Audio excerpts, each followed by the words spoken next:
Hello everybody, this is Hussain Shahzad from Keller Real Estate and welcome back to House Hunting with Hussain. Today I'm going to lay out some tax benefits that you can have if you own a house. I also posted something about this on Facebook I think last month, but I also wanted to do a quick video on it as well. So there are a lot of ways you can reduce your taxable income if you own a house, like mortgage interest.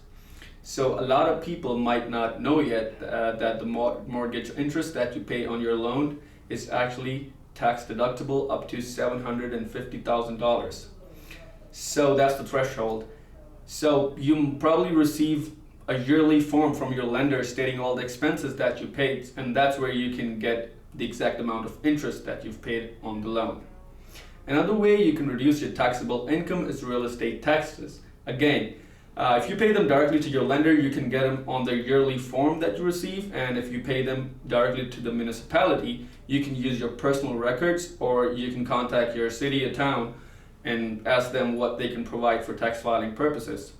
Another way you can reduce the taxes is rental income. So if you own an investment property or you rent out a part of your house, you receive a rental income, which of course is taxable. What you can deduct in this case is maintenance, repairs, pest control, whatever the case might be.